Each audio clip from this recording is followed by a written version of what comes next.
Ito, magagayak po ng pagkain ng aking batuta. At 11 na po.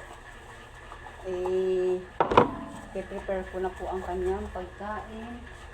Dadalhin po sa school. Kaya, dahil po ay gagayak na ng pagkain. At tanghali na po.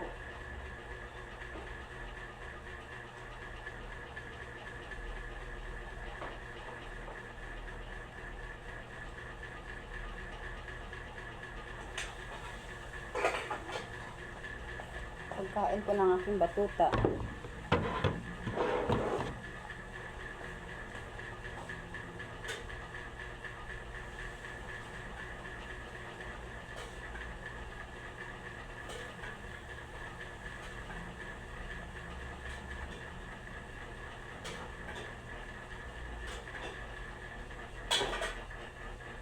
Kita niyo po kanya pong sabaw ay ano po, talbos ng kamote.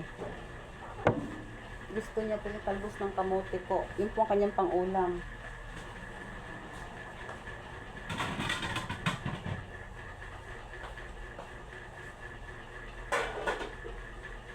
Maniniwala po ba kayo na ang isang bata po ay kakain po ng talbos ng kamote?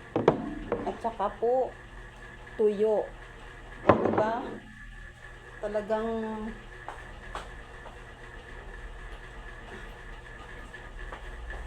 hindi po kapanipaniwala po na bata po ang kakain, ano po. Kasi po tuyo at saka talbos ng kamote.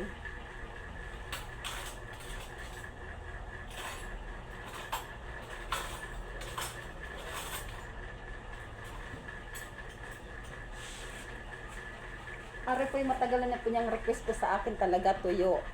Yun daw kanyang ulam sa school. Ay ayaw ko po siyang pag-ulamin ng tuyo sa school kasi ako po yung naaawa sa kanya. Ngayon po, itatry ko po siya ngayon. Kasi po gustong-gusto talaga niya mag-ulam sa school ng tuyo. Pagbibigyan ko siya ngayon. Sigurado taob ang kanin. So hihimayin ko po muna yung kanyang kanyang ulam. Ang kanyang ulam na tuyo. Gusto natin ng kamay. Kasi ito yung pinakagusto niya eh. Ito po oh. Tuyo po talaga yan. Ihimayin ko po muna. Kasi baka po kasi matinik. Bata po ang kakain.